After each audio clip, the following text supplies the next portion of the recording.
Are you ready? Are you ready for the news time? Yes, the Saturday crew is back together once again. My name is Phil Chambers and I am joined by Gareth Morgan to talk about today's news. But before we get started, make sure to subscribe to the channel down below, like the video, comment what you think of all of today's stories, and links to all of the stories are in the description below, so just click the little timestamps. But first up, some stuff happened on SmackDown, didn't it, Gareth? A lot of stuff happened on SmackDown, let me tell you. But I'll leave the big talking point up until probably the very end, because it happened at the end. So that's logical, you know what I mean? So yeah, we had a couple of people showed up quite a lot on SmackDown. We had the match that was previously announced going in was Matt Riddle against Sheamus. I was really looking forward to it. That was quite a physical match, but then that ended in a DQ. Get used to that. It's going to be a lot of that. And that was Shorty G looking absolutely shredded.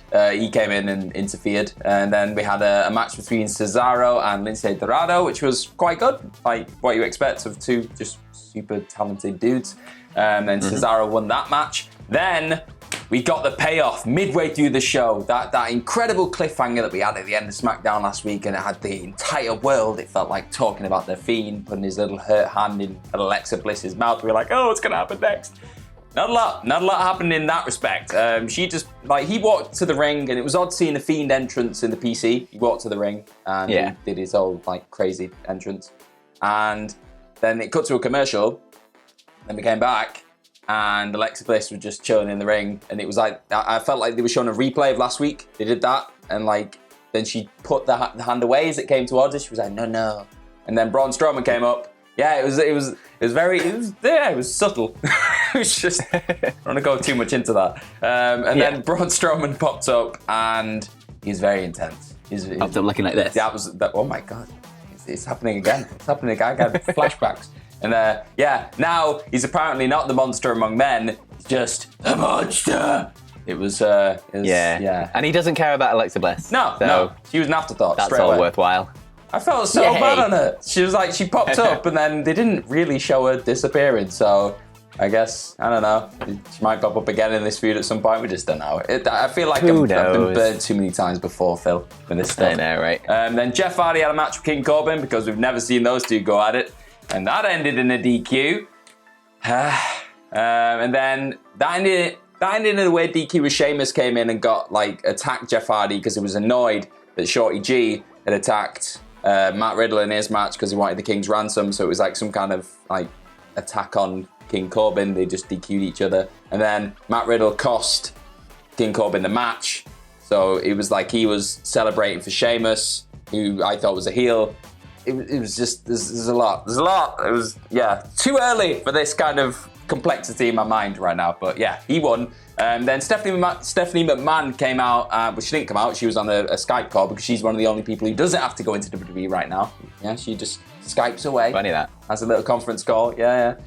She announced to, it was a weird one because she announced but didn't announce in a way that Asuka was going to be going against Sasha at Summerslam, because she was like, oh, if she gets past Bayley, you're going to be fighting her at Summerslam for the championship. I was like, you're pretty much hitting this nail on the head, aren't we? Come on. Yeah. And then a quite cool thing happened, because she set up this battle royale, this 3-brand battle royale, which I think is going down on SmackDown next week. She set this up, and then something really weird happened, because Michael Cole was like, oh, this is awful news for Bayley, because this battle royale was going to decide the #1 contender for Bayley's title, but she was always going to get a #1 contender anyway. It's just a really good, I don't know how this affects her necessarily, but I don't know. It's a cool concept, so we'll see what happens there. And then you had The Miz and Morrison battled against Heavy Machinery. That ended in a no contest, because the ultimate soccer mom turned up. That's what we're going with now. She's had a haircut, so she's a soccer mom. That's Mandy Rose. She came in, she attacked Sonya Deville. He wasn't even involved in the match. So, she just attacked her, and it was, I don't know. If this leads to a 6-man and woman tag at SummerSlam, I'm up for that, I guess. But it was, I don't know. It felt like a real bitter taste to end SmackDown with in my mind. But then it didn't end, because the lights had been flickering all night. A lot of stuff had been going down. It felt very reminiscent of Monday Night Raw, which we were told repeatedly is very reminiscent of what was happening on Monday Night Raw. And Retribution, they called. They turned up and they had hoods on and pipes and bats, and they chased off Corey Graves and Michael Cole. Then they beat up like... And the cameraman. And the cameraman, sorry, they did, yes. And then the camera angles suddenly got quite high up because obviously they didn't have anybody on the ground, which is, yeah. And then they attacked like one half of the crowd, like they went behind the barricades, and then some... Well, they didn't really attack the crowd. They chased off most of the crowd and then attacked one girl in the crowd. Yeah, it was really, it was like, because I think they wanted to prove a point that they had women in this group, in this Retribution group. They were like, oh, take it away, ladies. Oh, we can beat up women too. Yeah.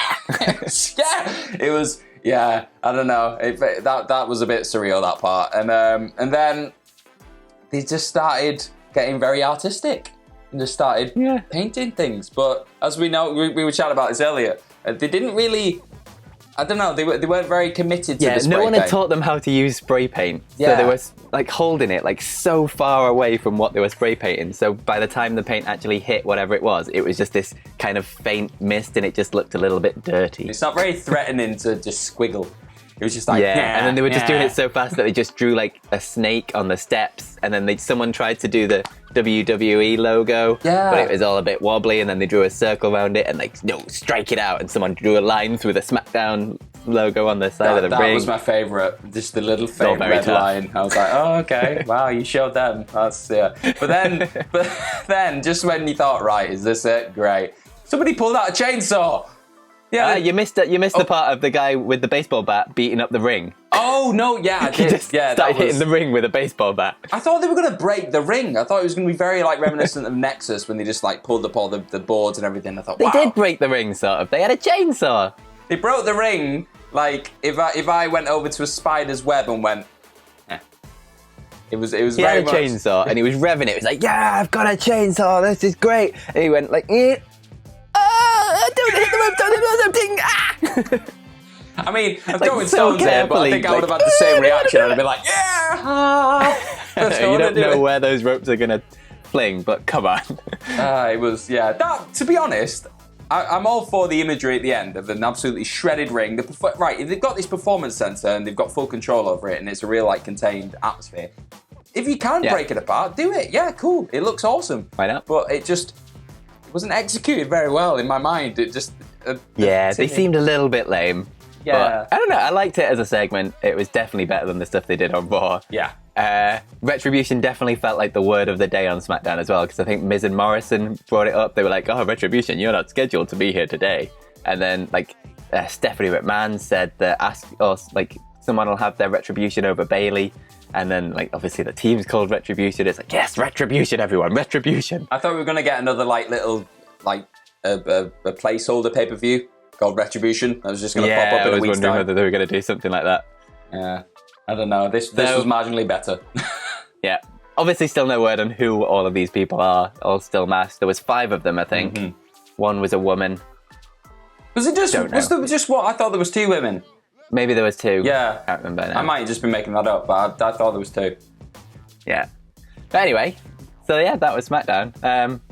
I guess the biggest takeaways are the Women's Championship things happening next week. Yeah. I've got an updated SummerSlam card if anyone's interested in that. It is now going to be Randy Orton versus Drew McIntyre for the WWE Championship, The Fiend versus Braun Strowman for the Universal Championship, Andrade and Angel Garza versus the Street Profits for the Raw Tag Team titles, MVP versus Apollo Crews again for the United States Championship. The Raw Women's title match is going to be Asuka versus Sasha Banks, most likely. Mm-hmm. I assume she's going to beat Bayley next week. And then the SmackDown Women's Championship is Bayley versus whoever wins this Battle Royale from all 3 brands. So they could get like a Rhea Ripley in there or something like that, maybe. Be interesting to see. Oh, and Dominic Mysterio versus Seth Rollins, of course. The match of the night. Yes, I'm very much looking forward to that one. But I'm really intrigued by that Battle Royale because that, like, immediately your mind goes to, I hope somebody from NXT, like, because you just do, for whatever reason, like, my mind goes to, I hope somebody from NXT can take the opportunity and come over and just grab a main roster title and just run back or something. But you've got people like Shayna Baszler in there as well, who, like, if she was involved in it, then instantly a favourite, people like that. So, yeah, I'm curious, very curious about that. Indeed, should be interesting to see. Speaking of SummerSlam, I guess, we've got some news on when WWE is going to return to live tapings. This is coming from WrestleVotes, so take it with a pinch of WrestleVotes. But apparently the current plan, they tweeted out just saying, WWE's new plan is to restart live programming beginning with the SmackDown prior to SummerSlam, continuing throughout the weekend with the pay-per-view and into Raw. Fans are still to be declared. And one location for all of those shows, not certain on the exact location as of yet. NXT TakeOver will still take place in Orlando. And then, to go ahead with live shows after that, apparently. No idea why they'd want to go back to live shows. It seems like way more effort than it's worth, and they've been doing really well with getting away, like, spoiler-free for all of this time taping, and surely it's an easier environment just to tape. Maybe it's something to do with the TV contracts. Who knows? So, still no word on where exactly all of this SummerSlam weekend stuff is going to take place. Vince McMahon's still scrambling to desperately try and find somewhere that'll have him that isn't the Performance Center, I guess. I guess they're probably going to leave it until the week of, and it's going to be some big surprise that it's the car park outside the Performance Center. No, put it on a boat. I want it on a boat. Please give us SummerSlam on a boat. But I guess we'll have to wait and see. Yeah, I mean, I feel like as we get closer and closer, it's tiptoeing back towards just being in the Performance Center, which is what it is. I mean, no one's gonna fans aren't gonna kick up a fuss because we just understand what's going on right now. But it's the anticipation of just waiting all this time and everything else, and you're like, oh, just say if you're gonna break our hearts, just say it now, get it out of the way, and then we just know what's coming. It'll still be the card looks pretty good, like you mentioned. Then the card looks like a pretty solid SummerSlam card at this point. Even some of the lesser matches, you could call them lesser matches, like the Apollo Crews MVP match, because of the build he's had on Raw and over the couple of weeks, and the fact that MVP's been awesome. And he's just signed a multi-year contract as well. Obviously, I think he put that on Twitter. You've got a lot to be excited about. I just want to see Dominic Mysterio absolutely eviscerate Seth Rollins. And speaking of the Mysterio family, segue.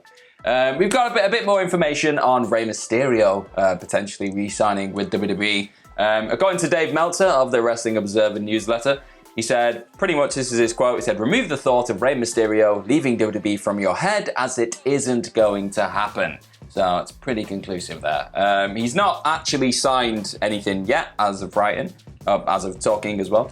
But that was weird. That was like autopilot then. That was bad. He's not done that yet. But the deal is as close to official without confirmation actually being official yet.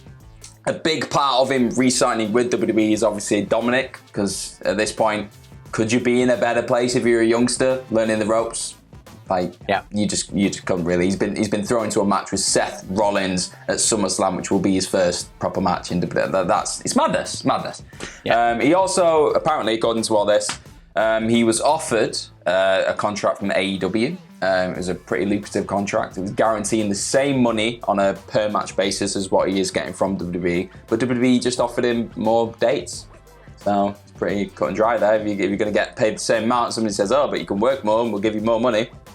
Yeah, I think WWE having the dangling carrot of Dominic Mysterio. We will train your son at the Performance Center and put him on TV and put him in a massive match at SummerSlam in a huge storyline. It's like, that's the winner right there. There's no way AEW are competing with that, really, is it? They're not. But I think as well they've mentioned that it'll be something probably similar in terms of length, like deal wise to what he previously signed when it was 18 months or something else. Like just something. Short term to a certain extent. It won't be one of those massive 5-year mega deals where it's like, we've got you forever, Rey Mysterio. It's just not. Yeah, it makes sense. Yeah. So that's what's going on with Mysterio. Good for Rey, getting the deal that he's wanted. Speaking of AEW slightly, I guess, some big news coming out of TNT. Basically just all of Warnermedia are having a huge sort of corporate management shake-up. I'm not going to get into who and what is moving where. I thought you were going to call it a superstar shake-up or something, and I was like, no. Pretty much. I'm not going to get into who and what is exactly moving where, because it's not hugely interesting, but the part that relates to wrestling is that Kevin Riley, who... What is my dog doing? Who first joined TNT and TBS. He was the head of TNT and TBS in 2014, and then he was promoted to the head of content for Warnermedia, where he signed the deal with AEW for their TNT TV contracts. He is leaving the company completely. So basically, a huge supporter of AEW within TNT is leaving. Meltzer tweeted out just saying that this news is gigantic, can't express how big. Riley was the one who greenlit AEW, really was the guy who was a large part of why there is a TV deal. So yeah, a bit worrying news for AEW. Their TV deal is still a 4-year deal that they signed. They did it for $175 million, and it gives TNT an option to renew at the end in 2024 at an increased cost to them, obviously. But they still have the option for it. So I guess we'll have to wait and see until 2024. But yeah, if this is a big shake-up and they've lost a big supporter, it could be a little bit worrying for them. Yeah, in a way, it's just like it's losing a safety net, isn't it? It's, when you've got somebody who's so heavily invested in it and said, no, I believe in this, like no matter what, 4 years' time, even if things aren't quite where they want them to be, he'll go, nope, cool, I'm back in this. Now you've lost that supporter. It's a case of the next 4 years, you got to pull it out. You know what I mean? You've got to seriously be at a top level and just keep producing like they are doing, though. Do you know what I mean? Like, I was going to say, it's not like they're not delivering on what they've promised. The TV deal as well also gave them another hour of TV at some point towards the end of this year. Not on Dynamite, but another hour of like a separate show, like an AEW Dark, but on TNT or somewhere. That'd be cool if they brought Dark to TNT. I'd love that, because Dark's such an underappreciated little nugget of wrestling right now that you can just find on YouTube. It's mad. Like every week it's pretty impressive, like the matches that get thrown on there. So that'd be really cool, and it'll just expand the AEW universe a little bit. So absolutely, I hope it works out. Send Tony Khan to Warnermedia and begin smooching some new execs. Exactly. I don't know how to segue this one. This one's tough. So I'm not going to try. There's a former WWE star that has retired over the last couple of years due to injury. Obviously, I'm talking about Tyson Kidd. He is actually, there's been a bit of speculation over a potential in-ring return, which may cause a bit of concern straight away because he had just an awful injury in 2015. Obviously, he had that match with Samoa Joe. And he's been working as a producer in WWE since 2017 onwards. So he's obviously been doing that, keeping himself busy. But if you keep up to date with Tyson Kidd, you see he puts a lot of pictures, a lot of videos on his Instagram and Twitters about like working out and just getting in great shape. And he does. He looks absolutely awesome. Bearing in mind like the actual injury he had, I think it was something like 99% of people don't recover, and then like a further like 5% or whatever actually can walk again. Like it's crazy. He's defeated all the odds anyway. He's a winner. But he's recently put a few pictures of him like sat on a ring. I think they've done something very similar, I think, to what they did with Edge when I think they brought a ring into a warehouse, and he's been sat in the ring. And then Natalia, being a dastardly minx, just put a video of him running the ropes on I think it was Instagram, of him just running back and forth, absolutely pelting the ropes. And now everyone's suddenly going, oh, he's coming back, which I don't know, like he's allowed to hit the ropes, you know? If he loves wrestling, like just let him run the ropes in peace and just do his thing. I mean, you just don't. His injury is a very different injury to probably the likes of Edge and other people, because I think the actual severity of his injury was it was so much higher. Like what could have, like I said, what could have actually happened to him could have been catastrophic. But he's in a good spot. His quality of life's great. I'm not here to tell the guy that he should be doing stuff like this, because if he feels healthy enough to do it, you go and run the ropes, do whatever you like, Tyson. But as a fan, I'm just concerned. I wouldn't want to see him back in the ring. What do you think? Yeah, absolutely. He is absolutely brilliant and never really got the fair shake that he deserved in WWE. But yeah, I mean, like we said, like this has kind of been the year of big returns. Yeah. Like, you know, things like the Edge return is like putting ideas in his mind. Maybe he's just feeling himself out. Maybe he's just feeling himself out to see if he's fit enough to like be able to take on a training role at the Performance Center or something like that. Which he'd be very, very good at. Because he's like, technically, he's absolutely brilliant. So yeah, we're just gonna have to wait and see what comes of this. I wouldn't go jumping into conclusions that, oh my god, he's coming back right now. But I also would not say like never say never kind of thing. Just be safe. Just be safe is my takeaway there. Just look after yourself, Tyson. Indeed, but good for him. I don't know how to segue into this one either. Vince McMahon. This is all coming from the Wrestling Observer, Dave Meltzer. So apparently they've had a couple of meetings recently. There was a meeting during the day of an investment call at the end of July 30th, that was described as just brutal because Vince McMahon just approved absolutely nothing. And then there was another meeting the day after, which apparently lasted for about 4 hours, and Vince spent a good chunk of that meeting. Like, the quote is, he talked forever about Bayley's new heel character. Vince McMahon is a big, big fan, apparently, which obviously goes to show the record-breaking SmackDown title reign and how much of a prominent figure she is on SmackDown. Like, she's almost the face of SmackDown, I guess, at the minute, because it's not Braun Strowman. No, I'd back that. I'd say she definitely is. Yeah. So yeah, Vince McMahon very high on Bayley's new character, which is good stuff, because I am as well, and I enjoy seeing it on TV. But two more surprising people that he was talking about during this meeting. Apparently, he sees both Bianca Belair and Peyton Royce as huge single stars, which I thought was quite interesting. Bianca Belair's like a no-brainer, of course she is. She's incredible, like she has it all. Which also makes you wonder about her weird push. Like, she got brought up and then she was managing Street Profits and then she disappeared and then she came back and now she's just the husband of Montez Ford on TV, like not really doing anything of her own, and it's all a bit weird. I was going to say, hopefully she gets a proper push at some point, because if Vince is high on her, that's all you need for a push in WWE. But Peyton Royce as well, the other one. I guess worrying for Wilborn if it means Vince might want to split up the Iconics and give Peyton Royce the push. But maybe they could do something like they're doing with Big E and the New Day and keep the Iconics together, but sort of give Peyton Royce more of a singles push, sort of with her best friend at her side kind of thing. I think that'd be quite entertaining. I like the complexity of that. Like, I think we're at a stage now where we don't just need to see teams implode, like, as soon as you want to push somebody to a single star. It's great when that happens, and it's worked really well. Like, look at Sonya and Mandy Rose on SmackDown. Works really well. But I could probably see that. I'd like that more, because I think their characters, because they already are just dastardly heels and everything else and really conniving, I think that'd lean in really well. Just a note on Peyton Royce. I think she's been, like, just noticing her since she's come back in May of this year. I think she's improved so much in the ring. We just like, I think when I saw her debut of a new finisher that she had like a couple of weeks ago, and I was just like, whoa, okie dokie. And like, just the overall output in the ring right now, I was like, yeah, okay, I can.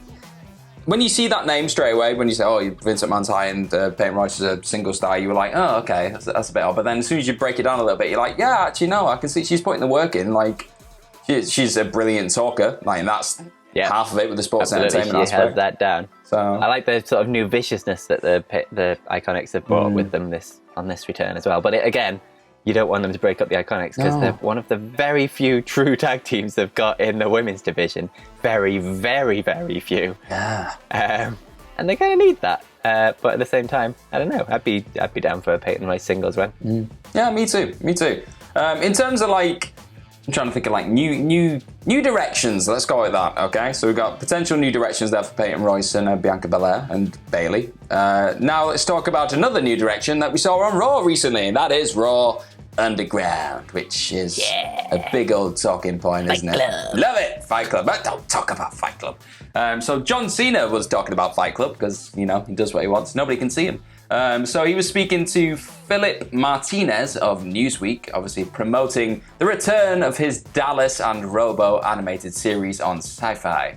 He was asked about like the new work shoot style fights that WWE are having, being led by Shane McMahon. And he said, Raw Underground is an opportunity. I think any paradigm shift, any big announcement, anything in that world that is ever changing, constantly pivoting, there is always a search for growth. It's an opportunity. That's exactly what it is. So I think it needs a little bit of time to find itself. And in all things, if it lacks creative definition from the top, I really hope performers embrace the unknown and they define it. And then he started talking about another probably great example of this, which was Stone Cold. Nobody said, right, you Stone Cold, you need to go out there and be Stone Cold. Stone Cold got given a bit of space, a bit of material, and went, right, I'm going to turn it into my own thing, and became the biggest star in all of wrestling ever. And then after this, he said, so I see a lot of opportunities like that. You have this newer thing, not a lot of people know what all of it is, and that is the absolute best for anyone that is going to be in front of the camera, because they can define it and they can take advantage of the opportunity. I'd say he has a big point there. Like, right now, a lot of people are having a bit of a knee-jerk response, like, oh, what the heck's this? And, like, just see Dolph Ziggler trying to shoot fight people, and it was just, it was not, I wouldn't say jarring, but it's just because it's new. You're like, wow. I think in a couple of weeks' time, when they've just cut down the edges a little bit and just not neatened it up, because it needs to be a bit like gritty and everything else, but I think once we figured out what it is, the thing. I think, to be honest, I think the biggest part, the biggest thing that would make me invest in it a little bit more is something that CM Punk said. Just throw a few more of the women in as well. Like, just have, like, I don't understand why they didn't do that on the first night. I know it's hard to judge it on its first night alone, but you've got some people on that roster. You've got, like, Xia Li, who's got, like, serious MMA pedigree. If you watch her train, she's actually a monster, really. She's just an absolute, like, pocket rocket. Throw her into that. Sonya Deville has come out before saying, like, I want to fight the guys. Like, chuck her in there, let her kick some ass. She would. I'd be down with that. Imagine Sonya Deville and Shayna Baszler.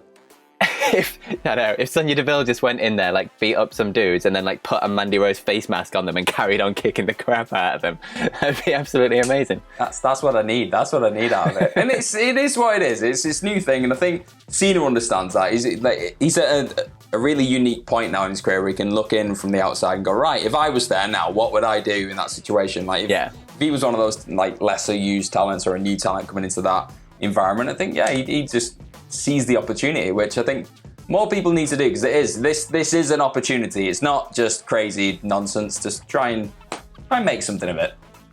Absolutely. I think like MVP in that group, like if they kind of take over it or whatever, like that could be a good thing for them. Even like a Dolph Ziggler. Like, when was the last time Dolph Ziggler looked like a badass on TV? Yeah, that's a good point.